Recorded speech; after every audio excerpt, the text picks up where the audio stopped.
I just spent several months traveling across Asia. 7 Asian countries, different cultures, different systems, different ways of life. And everywhere I went, people asked me the same question. So, which country is the best? I didn't have an answer until I came back to Malaysia. And suddenly, everything made sense. Malaysia isn't the richest. It's not the most famous. It's not the most powerful. But Malaysia has something these other countries lost. And today I'm going to show you exactly what that is.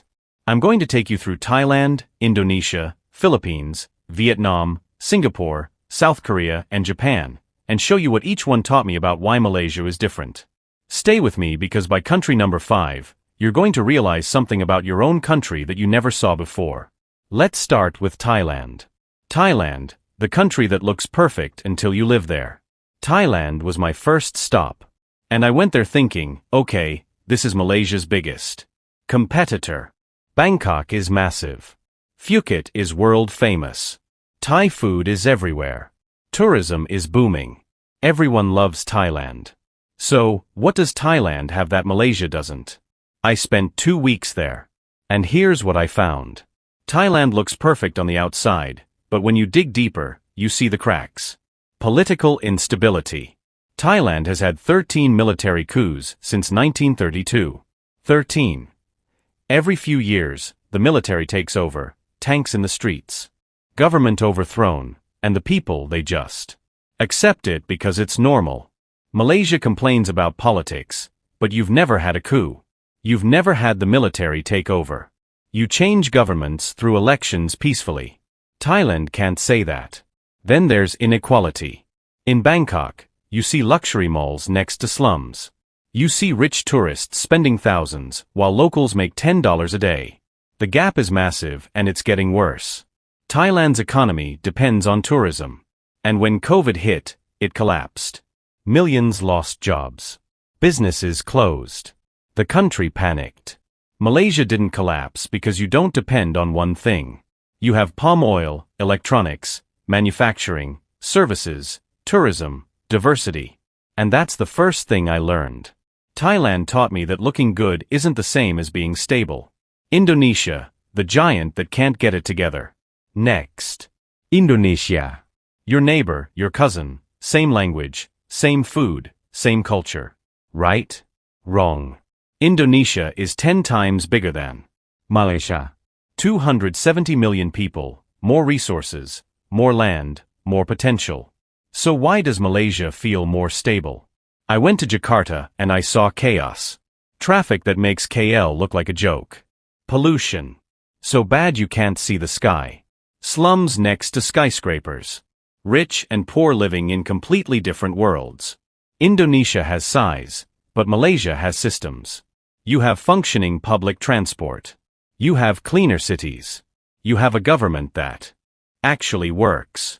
Even if you complain about it, Indonesia's government is so corrupt and inefficient that people have given up. And here's the thing that shocked me. Indonesians are leaving. Millions of them work in Malaysia, Singapore, the Middle East because their own country can't provide. Malaysia has problems. But Malaysians aren't fleeing. You stay because Malaysia gives you a life. Indonesia taught me that size doesn't matter. Stability does. Philippines, the country that exports its people. Then I went to the Philippines. And this one hit me hard because the Philippines is full of the kindest, hardest working people I've ever met. But their country has failed them. 10 million Filipinos work overseas. Mothers leave their children for years to work as maids in Hong Kong. Fathers work construction in the Middle East and send money home. Families are separated, not by choice, by necessity. I met a Filipino woman in Manila. She told me she hasn't seen her kids in 5 years because she has to work in Dubai to pay for their school. And she's not alone. This is normal in the Philippines. Malaysians complain about jobs, but you're not forced to leave your country to survive. You can work here, live here, raise your family here. Filipinos can't. And that's not their fault. That's their system failing them. The Philippines taught me that Malaysia's ability to keep families together is a blessing most countries don't have. Before I continue, I need you to do something. If you're Malaysian and you're starting to see your country differently, hit that like button right now, because I want every Malaysian to see this and drop a comment telling me which country shocked you most so far. Let's see how many of you are watching, because the next 3 countries are going to blow your mind. Vietnam, the rising star with a hidden cost. Everyone talks about Vietnam, fastest growing economy in Asia, the next China. Investors are rushing there. So, I went to see what the hype was about. And yes, Vietnam is growing fast. But here's what they don't tell you. Vietnam is a one-party state. You can't criticize the government. You can't protest. You can't vote them out. The internet is monitored. Your conversations are watched. You live under control. Malaysia has freedom. You can complain about the government. You can protest. You can vote people out. You can practice any religion openly. You can speak freely. Vietnam doesn't have that. And I realized something. Growth without freedom isn't success. It's a cage. Vietnam taught me that Malaysia's democracy, messy as it is something most of the world doesn't have. Singapore, the rich country where no one is happy. Singapore, the one everyone compares Malaysia to. And yes, Singapore is impressive, clean, efficient, rich, beautiful skyline, world-class airport. But I lived in Singapore. And here's the truth Singaporeans won't say out loud. They're lonely. People don't know their neighbors. They work 60 to 70 hours a week. They're stressed, burned out, isolated. There's no community. No worms. Everything is transactional. You don't randomly talk to strangers. You don't invite people to your table. You don't have mamak at 2 a.m. where everyone just exists together. Singapore has money, but they don't have soul. Malaysians take mamak culture for granted, but it's rare. That ability to just sit with people, friends, strangers, doesn't matter and just be. Singapore doesn't have that. And Singaporeans know it. That's why so many of them come to Malaysia on weekends to breathe, to feel human again.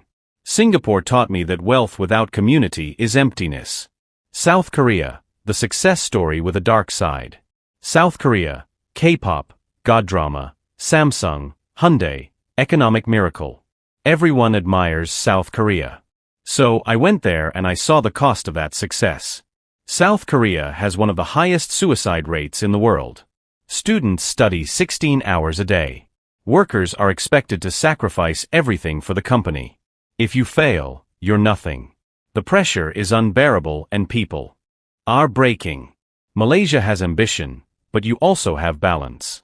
You work hard, but you still have time for family, for friends, for rest. You have the Suda mentality. You know when to let go. South Korea doesn't. They push until they break.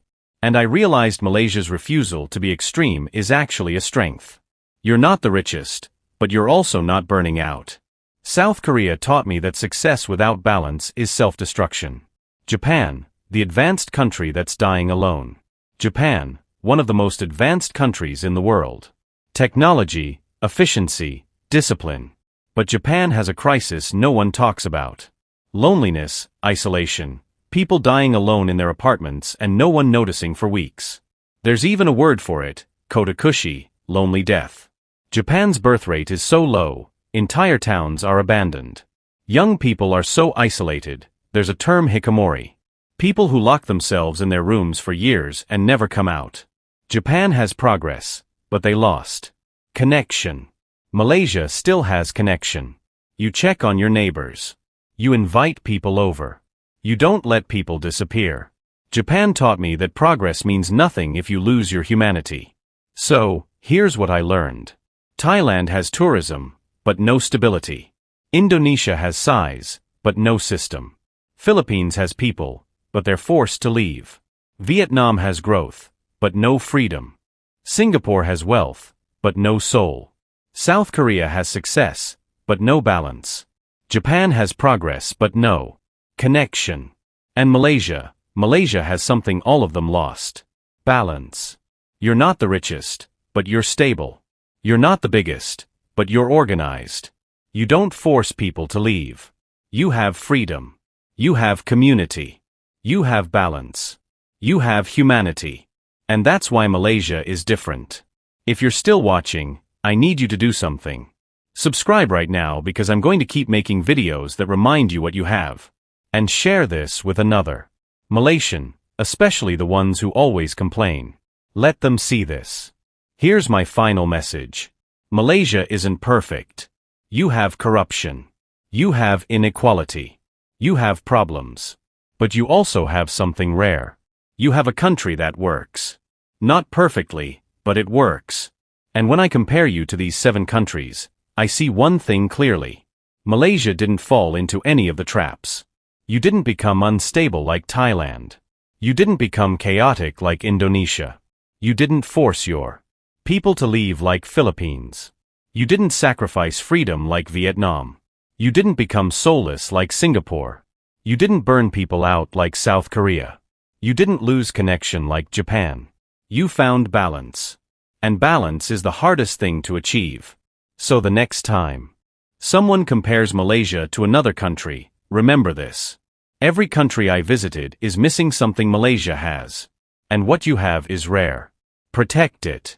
If you made it to the end, comment below and tell me which countries reality shocked you most.